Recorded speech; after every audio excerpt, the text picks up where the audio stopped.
بسم الله الرحمن الرحيم. الحمد لله رب العالمين، والصلاة والسلام على رسوله الكريم. أما بعد، اللہ تبارک و تعالی پر حمد ثنا اور اس کے نبی کریم صلی اللہ علیہ وسلم پر بے شمار بے عدد درود و سلام کے بعد ہماری گفتگو العقیدۃ الواسطیہ اس متن سے متعلق ہماری گفتگو جاری ہے، اور بات ہماری پہنچی تھی کہ شیخ الاسلام ابن تیمیہ رحمہ اللہ نے سنت نبی اور سنت رسول شیخ الاسلام ابن تیمیہ رحمہ اللہ نے سنت نبی اور سنت رسول صلی اللہ علیہ وسلم کی اہمیت بتانا چاہی، اور جس طرح شیخ الاسلام نے اللہ تبارک و تعالی کی صفات کا ثبوت قرآنی آیات سے کیا، اسی طرح اب شیخ الاسلام ابن تیمیہ صفات باری تعالی کا ذکر سنت نبی صلی اللہ علیہ وسلم کے ذریعے بھی کیا ہے کریں گے۔ یعنی جس طرح قرآن مجید میں اللہ تبارک و تعالی کی صفات موجود ہے، صفات کا ذکر ہے، اسی طرح نبی پاک صلی اللہ علیہ وسلم کی احادیث میں بھی صفات کا یعنی صفات باری تعالی کا کیا ہے ذکر۔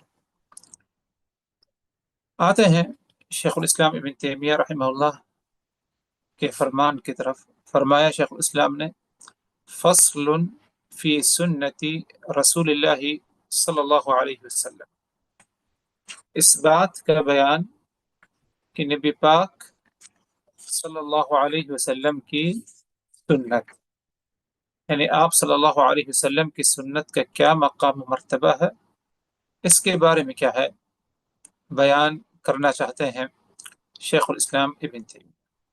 ادھر یہ بتا دیا جائے سنت رسول سے مراد کیا۔ لفظ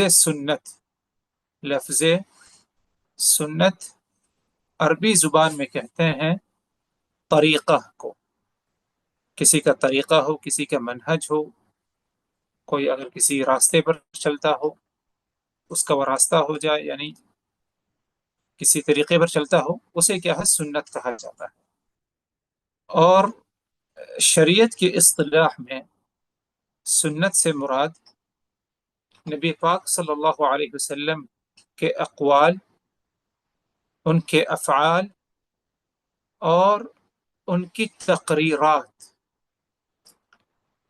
مطلب یہ کہ آپ صلی اللہ علیہ وسلم نے جو باتیں اپنی زبان سے کہیں ادا کی، اور اسی طرح آپ صلی اللہ علیہ وسلم کی جو افعال، جو حرکات تھے، نماز کیسے پڑھتے، چلتے پھرتے کیسے، کھانا کیسے کھاتے، یہ، اور اسی طرح آپ صلی اللہ علیہ وسلم کی تقریرات سے مراد کہ آپ نے اقرار کیا ہو کسی کو کسی عمل پر، یعنی آپ کے سامنے کوئی عمل ہوا، آپ نے نہ تو اس کی تائید کی اور نہ ہی اس عمل سے کسی کو روکا، بلکہ خاموشی اختیار۔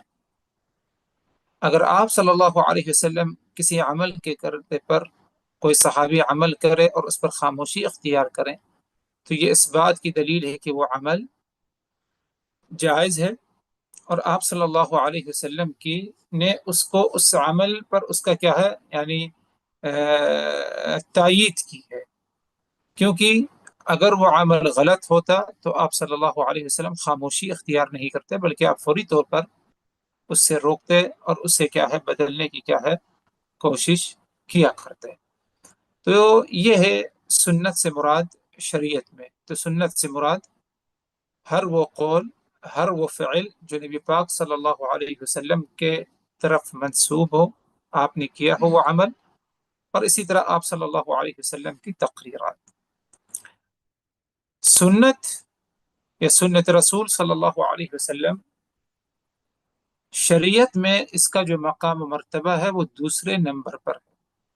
شریعت کے بہت سارے مصادر، بنیادی جو مصادر ہیں، یا یوں سمجھیے 4 ایسے مصادر ہیں شریعت کے جس پر اہل علم کا، اور بالخصوص چاروں مذاہب، چاروں فقہا، امام ابو حنیفہ، امام مالک، امام شافعی، امام احمد ابن حنبل رحمہم اللہ جمیعا، ان سبوں کا اجماع ہے، اتفاق ہے یہ چار مصادر پر کہ شریعت کے جو احکام اخذ کیے جائیں، شریعت کے احکام جو لیے جائیں گے، حاصل کیے جائیں گے، وہ ان چاروں سے: نمبر ایک قرآن، نمبر دو سنت نبی، نمبر تین اجماع امت، نمبر چار قیاس ہے۔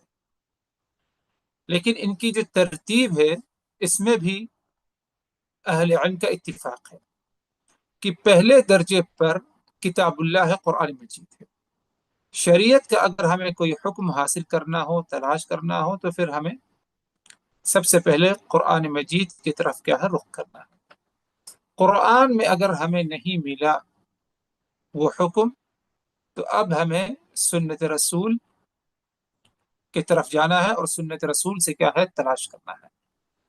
تو اس ناحیے سے اگر دیکھا جائے تو سنت رسول شرعی مصادر میں یہ دوسرے درجے پر ہے۔ پہلے درجے پر کتاب اللہ، دوسرے درجے پر سنت رسول، پھر آگے کیا ہے، اجماع امت اور قیاس پایا جاتا ہے۔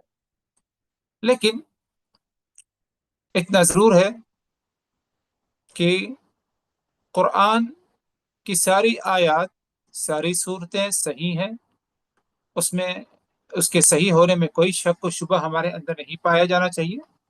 جیسے جو حکم ثابت ہے فوری طور پر ہم اخذ کر لیں۔ لیکن سنت نبی کا جو معاملہ ہے، ہر یعنی وہ سنت یا حدیث جسے ہمیں بتا دیا جائے کہ یہ اللہ کے رسول کی حدیث ہے، ہم اسے تسلیم نہ کریں جب تک کہ دو چیزیں پائی نہ جائیں ہمارے طرف سے۔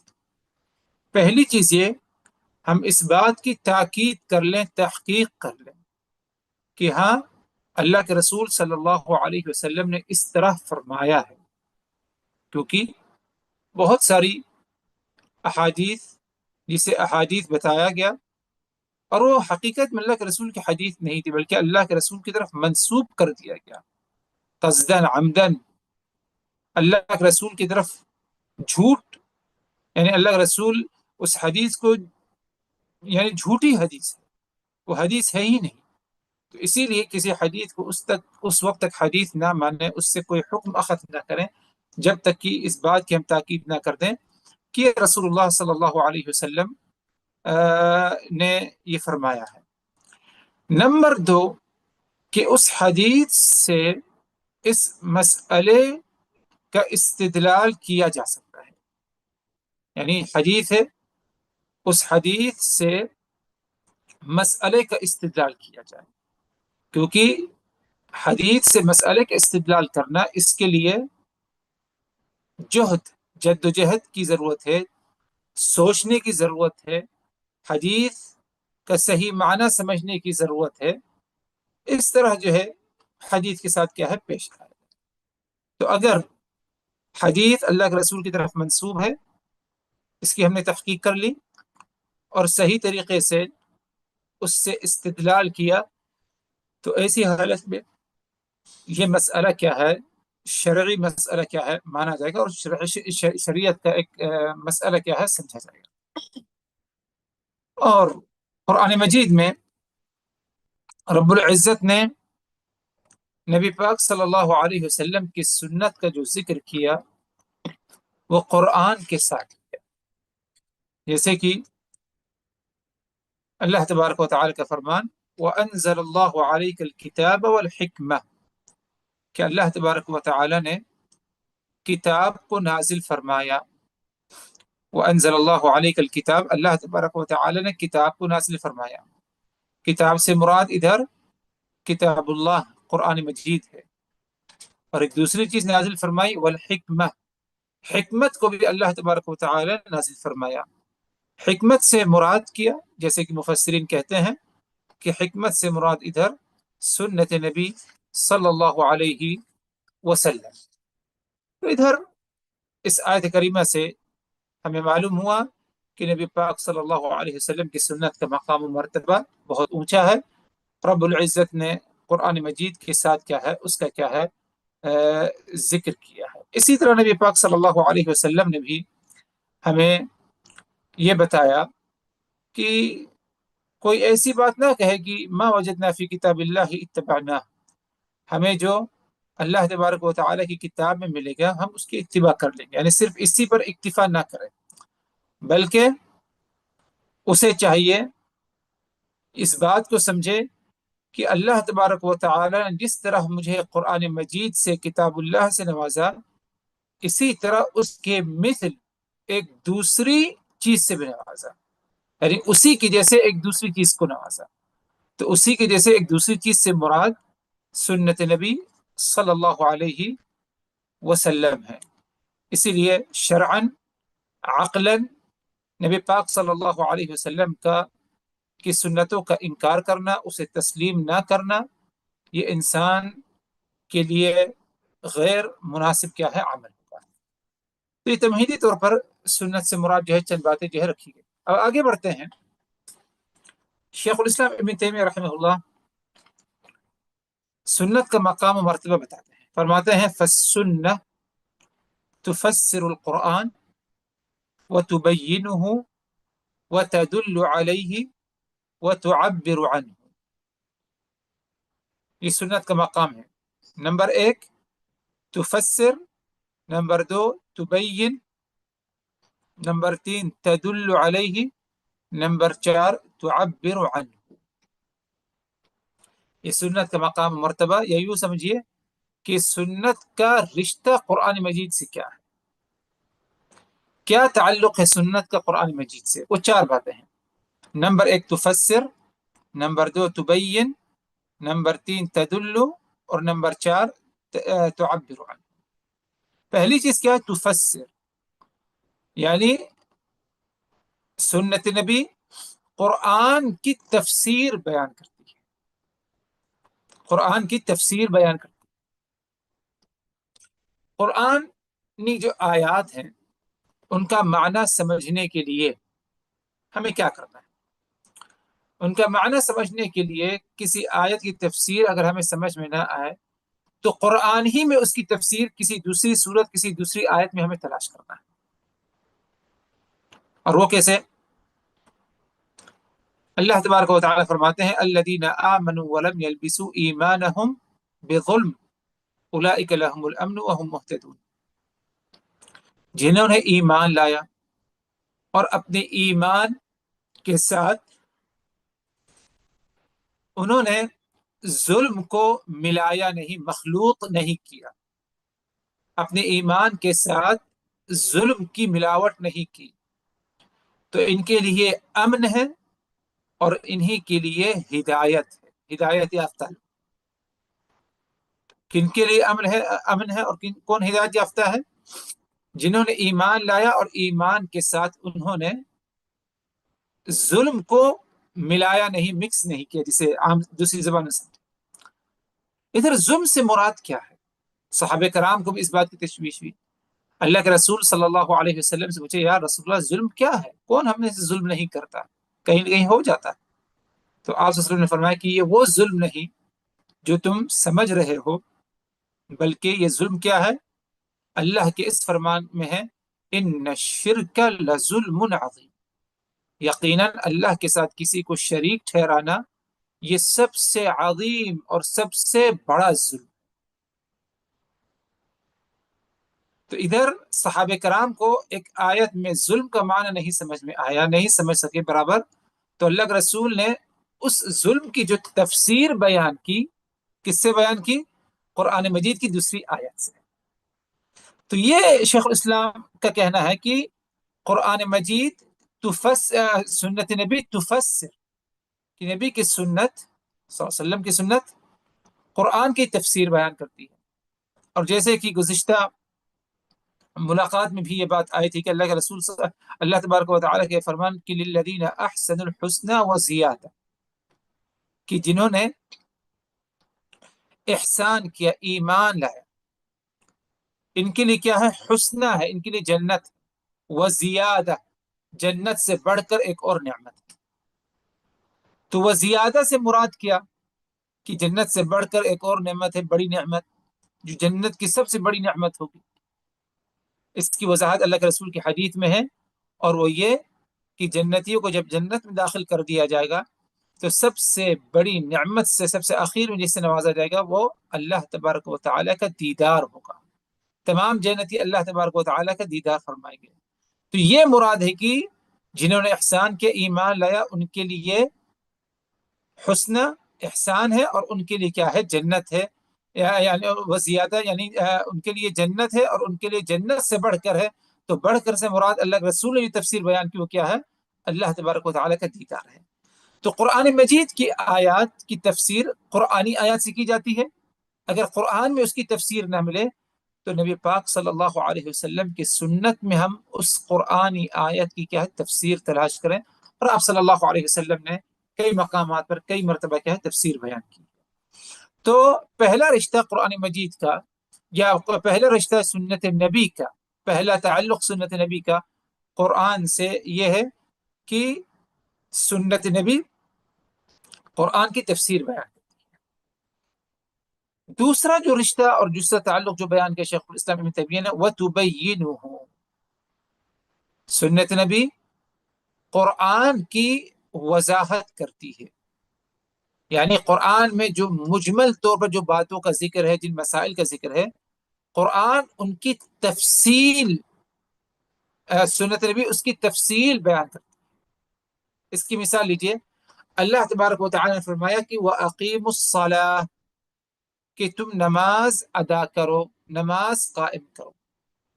لیکن نماز کس طرح قائم کریں، کب کب قائم کریں، کتنی رکعات ہونی چاہیے، ہر رکعت میں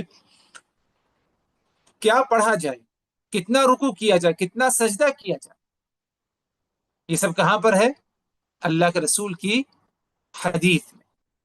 تو گویا کہ اللہ نے نماز کا حکم دیا اجمالی طور پر، مجمل طور پر نماز پڑھو. اس کی تفسیر نہیں بیان کی، تفصیل. لیکن نبی پاک صلی اللہ علیہ وسلم کی سنت میں اس کی تفصیلات ہمیں کیا ہے؟ ملتی ہیں. تو یہ ایک دوسرا رشتہ یعنی سنت نبی کا قرآن مجید سے ہے. آگے بڑھتے ہیں. ایک تیسرا رشتہ جو بیان کیا شیخ الاسلام میں، تدل علیہ، تدل علیہ یعنی سنت نبی قرآن پر دلالت کرتی. سنت نبی قرآن پر دلالت کرتی. دلالت سے مراد یہ ایک جامع معنی جس میں تفسیر ہے اور جس میں تفصیلات ہے، دونوں کیا ہے؟ داخل. یہ ایک تیسرا رشتہ تھا. چوتھا رشتہ وَتُعَبِّرُ عَنْهُ، کہ قرآن مجید، سنت نبی قرآن مجید کے طرف سے نئے مسائل کا بیان کرتی، جن مسائل کا ذکر قرآن مجید میں نہیں. یعنی بہت سارے مسائل ایسے ہیں جن کا ذکر قرآن مجید میں نہیں ہے، لیکن نبی پاک صلی اللہ علیہ وسلم کی سنت میں اس کا ذکر پایا جاتا ہے. تو کیا ہم ایسی حالت میں اگر کوئی یہ کہتا ہے کہ قرآن ہمارے لیے کافی ہے، تو کیا قرآن اس کے لیے کافی ہو جائے گا شریعت پر قائم رہنے کا؟ قائم رہنے کافی نہیں ہے.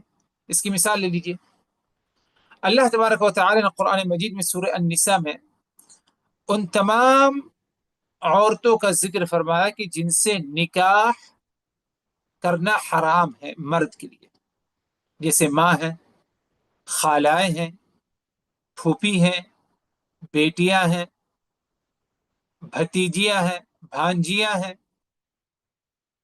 اور بھی دیگر ہیں. ان سے مرد نکاح نہیں کر سکتا. لیکن دو عورتیں ایسی ہیں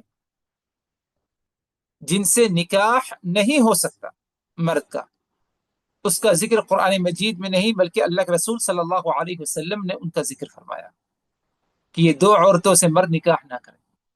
تو مطلب یہ ہوا کہ اللہ تبارک و تعالی نبی پاک صلی اللہ علیہ وسلم کو یہ صلاحیت دی تھی، یہ اجازت دی تھی کہ تم اپنی زبان سے ان احکام کو، ان مسائل کا ذکر کر سکتے ہو امت کے لیے، جن احکام اور مسائل کا ذکر قرآن مجید میں نہیں. تو اب اگر کوئی کہے کہ ہمیں لیے قرآن کافی ہے، تو کیا اس کے لیے کافی ہو سکتا ہے؟ کافی نہیں ہو سکتا، کیونکہ بہت سارے مسائل ایسے ہیں جن کا ذکر قرآن مجید میں نہیں، لیکن اللہ کے رسول صلی اللہ علیہ وسلم فرمایا. اور وہ دو عورتیں کون ہیں جن سے نکاح نہیں کیا جا سکتا، جس کا ذکر قرآن میں نہیں بلکہ سنت نبی میں ہے؟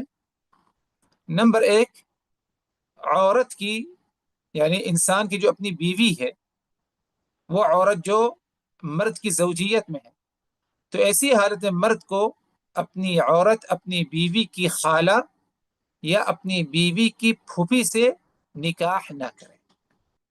یعنی جب تک انسان کی زوجیت میں ایک عورت ہے، تو اس عورت کے رہتے ہوئے اگر کوئی اس عورت کی اپنی بیوی کی جو ہے خالہ سے نکاح کرنا چاہتا ہے، دوسرا نکاح دوسری عورت سے، یا اس کی پھوپھی سے کرنا چاہتا ہے، تو یہ جائز نہیں ہوگا، یہ نکاح جائز نہیں ہوگا، کیونکہ وہ اس پر حرام ہے. یہ حرمت کہاں پر ذکر؟ اس کا ذکر کیا ہے؟ نبی پاک صلی اللہ علیہ وسلم کی سنت میں ہے. تو یہ کہنا تھا شیخ الاسلام ابن تیمیہ کا کہ نبی کی جو سنت ہے قرآن کی تفسیر بیان کرتی ہے، قرآن کی وضاحت کرتی ہے، اور بعض ایسے احکام کا ذکر کرتی ہے کہ جس کا ذکر قرآن میں نہیں لیکن نبی پاک صلی اللہ علیہ وسلم کی سنت میں کیا ہے؟ پایا جاتا ہے. آگے فرمایا شیخ الاسلام ابن تیمیہ رحمہ اللہ نے ایک بنیادی بات کا ذکر کیا. اسی بنیادی بات پر آگے شیخ الاسلام احادیث کا ایک مجموعہ کیا ہے ذکر کرنے جا رہا ہے.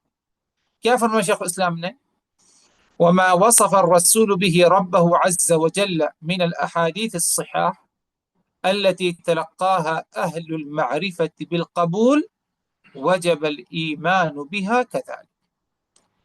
کہ رسول اللہ صلی اللہ علیہ وسلم نے اپنے رب عز وجل، رسول اللہ صلی اللہ علیہ وسلم نے اپنے رب عز وجل کے بارے میں صحیح احادیث میں جو کچھ بیان کیا، رسول اللہ صلی اللہ علیہ وسلم نے اپنے رب عز وجل کے بارے میں صحیح احادیث میں جو کچھ ذکر کیا ہے، رب کی جو صفات بیان کی، ایسی احادیث کہ جسے اہل معرفہ نے یعنی علماء کرام نے، محدثین نے اس حدیث کو تسلیم کیا، اس حدیث کی تحقیق کی کہ یہ صحیح حدیث ہے. ان احادیث کے بارے میں ہمارا کیا عقیدہ اور ہمارا کیا رویہ ہونا چاہیے؟ فرمایا شیخ الاسلام نے وجب الایمان بها كذلك. ان احادیث پر بھی اسی طرح ایمان لانا چاہیے کہ جس طرح ہم قرآنی آیات پر ایمان لے آتے ہیں. یعنی جس طرح قرآنی آیت پر ہم ایمان لاتے ہیں، ہم کو معلوم ہے کہ اللہ کی ذات غفور ہے، رحیم ہے. کہاں پر ذکر اس کا؟ قرآن میں ہے. ان اللہ غفور رحیم، ہم نے مان لیا کہ قرآن میں ہے. لیس کمثلہ شیء، اللہ کے مثل کوئی چیز نہیں، قرآن میں ہے. اس کو ہم نے مان لیا. کیوں؟ کیونکہ قرآن ہے، قرآن غلط نہیں ہو سکتا. اسی طرح صحیح احادیث میں رسول اللہ صلی اللہ علیہ وسلم نے جو اپنے رب کے بارے میں بتا دیا ہے، صفت بیان کی ہے، اسے بھی ہم تسلیم کریں، اس پر بھی ہم ایمان لے آئیں، اسی طرح جس طرح قرآنی آیات پر، قرآن کی بتائی ہوئی باتوں پر ہم ایمان لاتے ہیں. تو یہ ایک بنیادی بات بیان کی شیخ الاسلام نے، جس کی بنیاد پر آگے کیا ہے، کئی احادیث کا کیا ہے ذکر کرنے جا رہا ہے. اور یعنی سنت نبی پر ایمان اسی طرح لائیں جس طرح قرآنی آیات پر ہم ایمان لائیں. اس کی کیا وجہ ہو سکتی ہے؟ اس کی وجہ یہی ہے کیونکہ اللہ تبارک و تعالی نے قرآن مجید میں ہمیں اسی بات کا حکم دیا ہے. رب العزت کا فرمان، یا ایھا الذین آمنوا آمنوا باللہ ورسولہ، اے ایمان والو، آمنوا باللہ ورسولہ، تم اللہ پر ایمان لے آؤ اور اس کے رسول پر ایمان لے آؤ. اللہ کی تصدیق کرو، اللہ پر ایمان لاؤ، اللہ کو وحدہ لا شریک سمجھو. اسی طرح اس کے رسول پر ایمان لے آؤ، اس کے رسول کی تصدیق کرو. دونوں پر ایمان لاؤ. جس طرح قرآنی آیت کو مانتے ہو، اسی طرح نبی کی بتائی ہوئی باتوں کو بھی کر کے تمہارا ایمان ہونا چاہیے. ایک دوسرے مقام پر اللہ تبارک و تعالی فرمایا کہ یا ایھا الذین آمنوا، اطیعوا اللہ و اطیعوا الرسول، اے ایمان والو تم اللہ کی اطاعت کرو، اطیعوا اللہ تم اللہ کی اطاعت کرو، و اطیعوا الرسول اور تم اس کے رسول کی اطاعت اور فرما برداری کرو۔ سبحان اللہ، یعنی اللہ تبارک و تعالی نے قرآن مجید میں اس بات کے بارے میں بتا دیا ہمیں کہ ہم رسول کی باتوں کے ساتھ، رسول کے ساتھ اسی طرح پیش آئیں جس طرح ہم اللہ تبارک و تعالیٰ کے فرمان، اللہ کے کلام کے ساتھ کیا ہے پیش آتا ہے۔ تو یہی وجہ ہے کہ شیخ الاسلام نے کہا کہ وجب الایمان بہا کذالک، کہ جس طرح ہم نے قرآنی آیات پر ایمان لایا اسی طرح ہم نبی پاک صلی اللہ علیہ وسلم کے ان احادیث پر بھی ایمان لے آئیں جن احادیث میں اللہ تبارک و تعالیٰ نے جن احادیث میں نبی پاک صلی اللہ علیہ وسلم نے اپنے رب کی صفات کا کیا ہے ذکر فرمایا ہے۔ رہی بات وہ کیا احادیث ہیں، کئی احادیث ہیں انشاءاللہ کئی مجالس میں کیا ہے ان احادیث کا کیا ہے ذکر ہوگا۔ آج کے مجلس ہم اسی پر اتفاق کرتے ہیں، مزید اور باتیں انشاءاللہ اگلی ملاقات میں اللہ تبارک و تعالی سے دعا کی ہم نے جو کچھ کہا اور سنا ان باتوں کو اچھی طرح سمجھنے کی، یاد رکھنے کی، عمل کرنے کی، دوسروں تک پہنچانے کی توفیق دے۔ وآخر دعوانا ان الحمد للہ رب العالمین۔